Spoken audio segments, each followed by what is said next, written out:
அன்பார்ந்த நண்பர்களே, உங்கள் அனைவருக்கும் அகவுலகின் நண்பர்கள் சார்பாக மாலை வணக்கங்களையும் வரவேற்பையும் தெரிவித்துக் கொள்கிறேன். தேர்தல் நெருங்கி வரும் நேரத்தில் தெருமுனை எங்கும் வாக்கு சேகரிப்பு தொலைக்காட்சி எங்கும் நடந்து கொண்டிருக்கிற சூழலில் தேர்தலுக்கு சிறிதும் தொடர்பற்ற என்று நாம் நினைத்துக் கொண்டிருக்கிற ஒரு தலைப்பு குறித்து நாம் பேச இருக்கிறோம். நீங்கள் அனைவரும் அறிந்திருக்கக்கூடிய ஒரு விஷயம், கூடங்குளம் தொடர்பான ஒரு போராட்டம் கடந்த 2 ஆண்டுகளுக்கு மேலாக நடந்து கொண்டிருக்கிறது. இந்த போராட்டம் அப்படிங்கிறது இது இந்த 2 ஆண்டுகள் போராட்டம் மட்டும்தான் இன்னைக்கு பரவலாக தமிழ்நாடு பூரா போயிருக்குது. ஆனால் இந்த கூடங்குளத்தில் அணு உலை திட்டம் அப்படின்னு அறிவிப்பு வந்த உடனே அந்த போராட்டம் தொடங்கியிருக்கு. அது கிட்டத்தட்ட 25 ஆண்டுகளுக்கு மேலாக அந்த போராட்டம் நடந்துகிட்டு இருக்காங்க. அதில் பல அரசியல் காரணங்கள் காரணமாக அந்த திட்டமே கைவிடப்பட்ட மாதிரி அதை ஒதுக்கி வச்ச அந்த காலத்தில் போராட்டமும் ஒதுங்கி இருந்தது. திரும்ப அதை தீவிரம் எடுத்திருக்கு. இந்த சூழலில் இந்த போராட்டத்திற்கு ஆதரவாக அணு உலைக்கு எதிராக பூவுலகின் நண்பர்கள் செயல்பட்டுக்கிட்டு இருக்கிறோம். இதில் வழக்குகள் நடத்திட்டு இருக்கிறோம். உச்சநீதிமன்றம் வரைக்கும் அது போயிருக்கு. நீங்கள் செய்தித்தாள்கள்லாம் மற்ற இதெல்லாம் பார்த்துருப்பீங்க. இப்போ இதில் பொதுவாக நாங்கள் எதிர்கொள்கிற விஷயங்கள் என்ன அடிப்படையில் அப்படிங்கிறதுல தான் இந்த நிகழ்ச்சிக்கான ஒரு தொடக்க புள்ளி தொடங்குது. பொதுவாகவே என்ன நினைக்கிறாங்க அப்படின்னு கேட்டால், இந்த மாதிரியான ஒரு வளர்ச்சி திட்டங்கள் என்று கூறப்படுகிற திட்டங்களுக்கு நம்ம ஒரு விமர்சன கருத்து வச்சாலே நம்மளை வளர்ச்சிக்கு எதிரிகள் அப்படின்னு பார்க்குறாங்க. இவங்க எதை சொன்னாலும் எதுக்குறவங்க. இவங்க இதுக்காக நம்ம கற்காலத்துக்கு போயிட முடியுமா, மின்சாரம் தேவையில்லையா, தீப்பந்தத்தை வச்சுக்க முடியுமா அப்படிங்கிறது அதிலிருந்து ஆரம்பித்து கடைசியில் தேச விரோதி அப்படிங்கிறதுல முடிக்கிறாங்க. எங்களுக்கு இதுதான் தேசம் அப்படின்னு சொன்னால் தேச விரோதிகளாக இருக்கிறதுல எங்களுக்கு பெருமை தான். நாங்கள் கேட்குற கேள்வி, தேசம் என்பது என்ன, வளர்ச்சி என்பது என்ன, யாருக்காக அந்த வளர்ச்சி, எதை விலையாக கொடுத்து அந்த வளர்ச்சி அப்படிங்கிற கேள்விகள் ஒரு அறம் சார்ந்த கேள்விகள் நாங்கள் கேட்டுக்கிட்டு இருக்கிறோம் வெளியில். இதே அணு உலை சார்ந்த இந்த விஷயங்களில் இந்திய அரசாங்கம் உருவாக்கின சட்டங்களையும் சுற்றுச்சூழல் சட்டங்களையும் விதிமுறைகளையும் இந்த அணுசக்தி துறை அது பயன்படுத்துதா, அதை மதிக்குதா, அதன்படி நடந்து கொள்கிறதா என்பதை நீதிமன்றத்தில் நாங்கள் கேள்வியாக்கிறோம். ஸோ கேள்விகள் தான் எங்களுக்கு வாழ்க்கையாக இருக்கு. ஆனால் எங்களிடம் வைக்கப்படுகிற கேள்விகள் என்னவா இருக்கு அப்படின்னு கேட்டிங்கன்னா, அணு உலைக்கு ஆதரவாக அரசாங்கமும் அணு உலை ஆதரவாளர்களும் வைக்கிற அந்த கேள்விகள் இருக்குல்ல, இதுதான் மக்களோட மனசில் அடிமனசில் ஒரு பசுமரத்தாணி போல படிஞ்சு போய் அதே கேள்விகள் திரும்ப திரும்ப ஏற்கனவே விடை அளிக்கப்பட்ட கேள்விகள் திரும்ப திரும்ப எங்களை நோக்கி வீசப்படுது. இதில் பார்த்தீங்கன்னா சில நேரங்களில் வரலாற்றோட குரூர பக்கங்களாக சில விஷயங்களை நினைவு கூறலாம். இந்த ஈமுக்கோழிக்கு பார்த்தீங்கன்னா நிறைய நடிகர்கள் விளம்பரம் பண்ணிட்டு இருந்தாங்க. இன்னைக்கு ஈமுக்கோழியையும் காணும், அந்த நடிகர்களையும் காணும். ஏறத்தாழ இதே மாதிரி இந்தியாவோட ஒரு உச்சபட்சமான ஒரு பதவியில் இருந்த மேதகு அப்துல் கலாம் அவர்கள் அணு உலைக்கு ஆதரவான ஒரு விளம்பர நடிகராக உருவாக்கப்படுகிறார். ஒருவேளை ஈமுக்கோழி மாதிரி இடிந்த கரையும் அந்த கூடங்குளமும் ஒன்றுக்கு இல்லாத ஒரு சூழலுக்கு போயிடுச்சுனால் இந்த அப்துல் கலாம் எப்படி பயன்படுத்துவாங்கிறது தெரியல. இந்த சூழலில் நாங்கள் அறிவியலுக்கோ தொழில்நுட்பத்துக்கோ எதிரானவர்கள் அல்ல. ஏன்னா அறிவியலையும் தொழில்நுட்பத்தையும் புறக்கணிச்சிட்டு இந்த அரங்கம் இல்லை, இந்த மைக்கு இல்லை, நம்ம தொடர்பு கொள்கிற எந்த விதமான இந்த ஊடக விஷயங்களும் இல்லை. ஆனால் இந்த அறிவியலும் தொழில்நுட்பமும் யாருடைய கட்டுப்பாட்டில் இருக்க வேண்டும் அப்படிங்கிற ஒரு அறம் சார்ந்த கேள்வி அப்படிங்கிறது இன்றைய காலத்தின் கட்டாயமாக இருக்கிறது.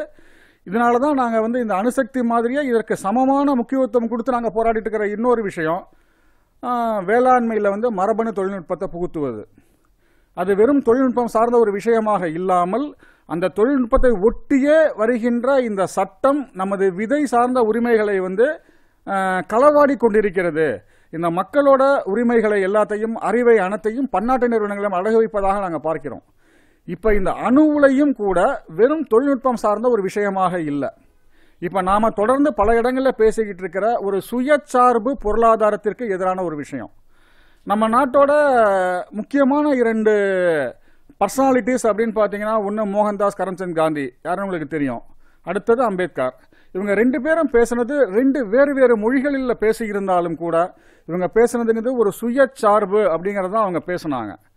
ஆனால் இன்னைக்கு அவங்க 2 பேர்த்தையும் மதிக்கிறதா சொல்லிட்டு இருக்கிற இந்த அரசாங்கம் அவங்க 2 பேர் பேசின கொள்கைகளையும் குழி தோண்டி புதைத்து விட்டு ஒரு அடிமை பொருளாதாரத்தை, ஒரு அடிமை அரசியலை இந்திய அரசியலமைப்பு சட்டத்திற்கு எதிரான ஒரு ஆட்சியை நடத்திக்கிட்டு இருக்கிறாங்க.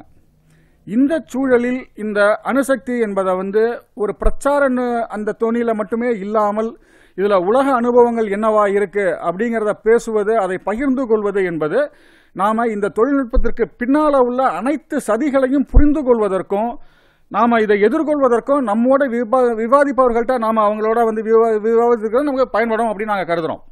இப்ப இந்த சூழல்ல தான் இதை நாம வேறு வேறு களங்களை நாங்க கொண்டு சென்று கொண்டிருந்தாலும் கூட இப்ப இந்த அனுபவம் சார்ந்த இந்த பகிர்வுகளும் இந்த பதிவுகளும் நம்மளோட ஒரு அறிவை விரிவாக்கும், நமது அனுபவத்தை விரிவாக்கும், நமது பார்வைகளை விரிவாக்கும் அப்படிங்கிற சூழலில் இந்த நிகழ்ச்சி ஏற்பாடு செய்யப்பட்டிருக்கு.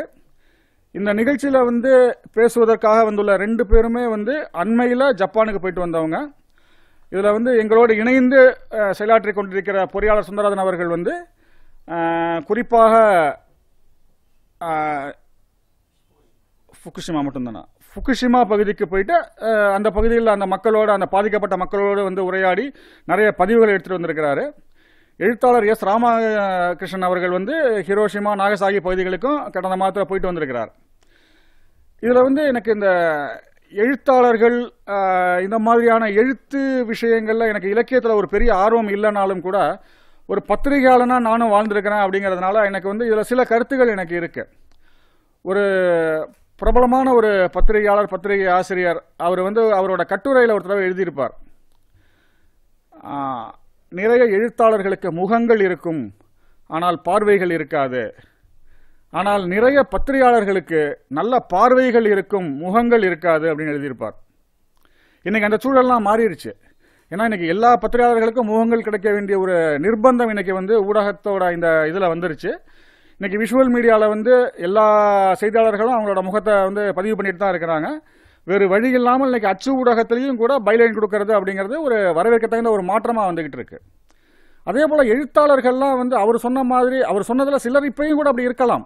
ஆனால் இன்னைக்கு மிக பெரும்பாலான எழுத்தாளர்கள் நல்ல பார்வைகளோடு, அகன்ற பார்வைகளோடு, நல்ல புரிதல்களோடு அதை மக்களிடம் எப்படி கொண்டு செல்வது என்ப அந்த கலையை கையாள்வதில் ஒரு நல்ல விற்பனர்களாக உருவாகிட்டு இருக்கிறாங்க. நல்லா வளர்ந்து ரொம்ப பயங்கரமான வீச்சுகளோடு இருந்துகிட்டு இருக்கிறாங்க. எனக்கு ஒரு காலத்தில் அந்த ஏக்கம்லாம் கூட இருந்தது. இந்த எழுத்தாளர்கள் சூழல் சார்ந்த விஷயங்கள்ல, அரசியல் சார்ந்த சமூக விஷயங்கள்ல, மனித உரிமை விஷயங்கள் எல்லாம் ஒன்றும் பெரிய லெவலில் இல்லையே, இவங்க கலைக்காகவே அப்படிங்கிற மாதிரி ஒரு கோட்பாட்டில் இருக்கிறாங்களே அப்படின்னு நான் வருத்தப்பட்ட காலங்கள்லாம் உண்டு. இன்னைக்கு அவங்கெல்லாம் ரொம்ப மெயின் ஸ்ட்ரீம் மீடியாவிலேயே கூட ரொம்ப இயல்பாக இந்த விஷயங்கள்லாம் கொண்டு போயிட்டு இருக்கிறாங்க. இதுல பாத்தீங்கன்னா நண்பர் ராமகிருஷ்ணன் அவர்கள் மிக எளிமையாக ஒரு இலக்கியவாதியாக அவர் இருந்தாலும் கூட அதே நேரத்தில் வெறும் புனைவு இலக்கியம் மட்டும் இல்லாமல் பயண இலக்கியம், குழந்தை இலக்கியம், இந்த மாதிரி எல்லா துறைகள்லையும் ஒரு முன்னோடியாக செயல்பட்டு இருக்கிறாரு. அந்த பயண இலக்கியம் என்பது நான் வாஷிங்டன்ல போய் அவங்க வீட்டில் ஒரு இட்லி சாப்பிட்டேன் அப்படின்னு அதை மட்டுமே பயண இலக்கியமா நம்ம படிச்சிருக்கிறோம் ஒரு காலத்தில். இன்னைக்கு அதையெல்லாம் மீறி அந்த நிலைகளை மாற்றி அந்த மக்களோட கலாச்சாரம் என்ன, அந்த மக்களோட எதிர்பார்ப்புகள் என்ன, அந்த மக்கள் முன்னெடுக்க அரசியல் என்ன, இது எல்லாத்தையும் பதிவு பண்ற ஒரு மாற்று சூழல் இன்னைக்கு உருவாகிட்டு இருக்கு. அதோட ஒரு முன்னோடி எழுத்தாளரான திரு ராமகிருஷ்ணன் அவர்கள் இன்னைக்கு அவங்களோட பயண இலக்கியங்களை, அனுபவங்களை ஒரு இலக்கிய பதிவாக இங்க பதிவு பண்ண வர்றாரு. அவரை நாங்கள் அன்புடன் மேடைக்கு அழைக்கிறோம்.